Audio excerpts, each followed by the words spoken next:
Sumber belajar psiko di mana, Pak? Ya, ini saya mau jelasin tapi oke. Jadi psiko itu sebenarnya Anda boleh melakukan bimbel, boleh juga tidak. Kenapa? Karena sebenarnya kenapa diadakan tes psikologi? Untuk mendapatkan calon-calon prajurit yang psikologinya memenuhi kriteria dari yang sudah ditentukan untuk menjadi seorang prajurit.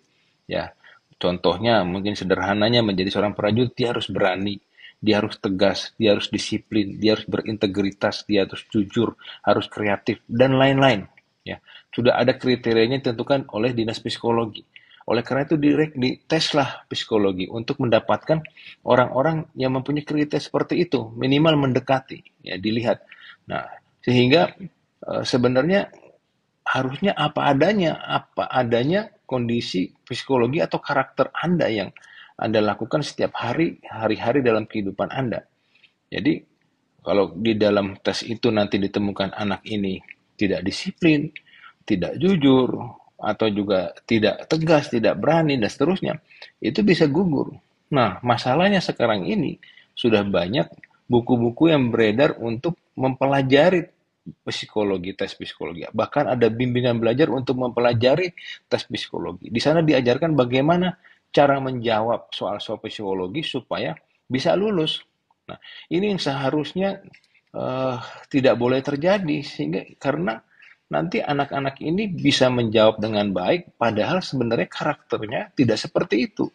Ya, dari cara menggambar, misalnya ada soal menggambar manusia, menggambar rumah, pohon, itu para ahli psikologi, psikolog-psikolog itu bisa mengetahui kepribadian seseorang dari cara menggambarnya, dari cara menulisnya, dari cara menjawab, dari cara menyelesaikan persoalan-persoalan.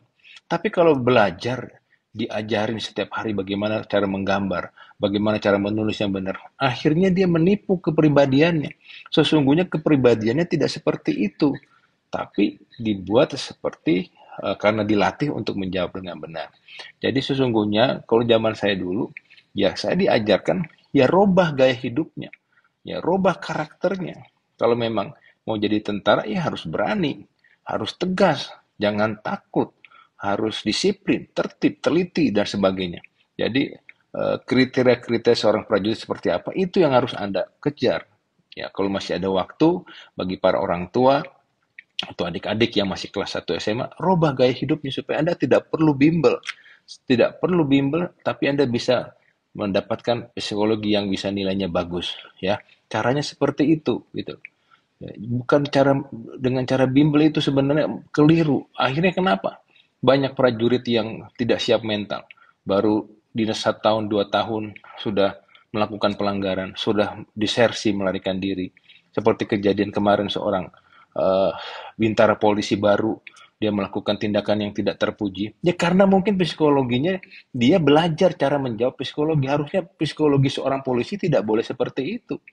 Ya, polisi adalah sudah mempunyai kriteria sendiri. TNI Angkatan Darat punya kriteria sendiri. Sudah ada baterai-baterai soal-soalnya untuk mengarah mencari calon siswa yang memenuhi kriteria dari satuan masing-masing. Ya, jadi belajar untuk dalam hidupnya punya kerajinan, punya kedisiplinan, punya ketertiban. Ya, lain-lain lah seperti itu. Ya, dilatih, dilatih. Jadi itu bisa terjadi tergantung dari ya, untuk karakter itu adalah dimulai dari pikiran. Ya. Apa yang kita pikirkan itu yang akan keluar dari mulut kita menjadi perkataan-perkataan kita. Kalau kita biasa berpikiran yang negatif, yang kotor, maka sering keluar kata-kata yang kotor, yang negatif yang keluar dari mulut kita. Nah, apa yang kita perkatakan itu akan menjadi sesuatu yang akan kita lakukan. Ya. Dan apa yang kita lakukan terus berulang-ulang akan menjadi suatu kebiasaan dan akhirnya menjadi suatu karakter. Oleh karena itu, bagi adik-adik yang memang mau mengejar cita-citanya untuk menjadi abdi negara, biasakan mulai dari setiap pagi berpikiran yang positif. Ya, berpikiran yang sehat. Ya. Jangan senang lihat orang susah, jangan susah lihat orang senang. Belajar untuk bagaimana kita bisa menjalani kehidupan hari-hari kita dengan baik. Dari pikiran Anda yang positif, akan keluar kata-kata yang positif. Ada vibes Anda juga positif. Nanti Anda akan terbiasa melakukan kegiatan-kegiatan, tindakan-tindakan yang positif. Nah, dari tindakan-tindakan itu Anda akan memiliki suatu kebiasaan dan Anda akan memiliki karakter yang baik. Akan pada saat Anda dites psikologi akan terbaca, oh anak ini ternyata cocok dengan apa yang diharapkan untuk menjadi seorang prajurit TNI. Dan itu pada saat dia berdinas di prajurit TNI setelah dididik, dia akan menjadi prajurit yang baik juga karena sudah sesuai dengan karakternya. Tapi kalau anak-anak yang sekarang ini ya psikologinya dengan cara bimbel, dengan cara baca buku-buku latihan soal cara menggambar. Jadi menggambar itu juga bukan bagus-bagusnya. Kita tidak mencari seorang pelukis gambar jelek pun, tapi seorang psikolog itu bisa membaca karakter orang itu dari gambarnya. Nah, jadi harusnya apa adanya untuk mengikuti tes psikologi itu bukan disetting, bukan dilatih untuk menjawab, tapi dilatih merubah gaya hidupnya. Itu buat masalah tes psikologi ya. Mudah-mudahan bisa menjawab pertanyaan adik-adik ataupun para orang tua yang ingin membimbing anaknya, tolong dibimbing, diarahkan seperti ini ya.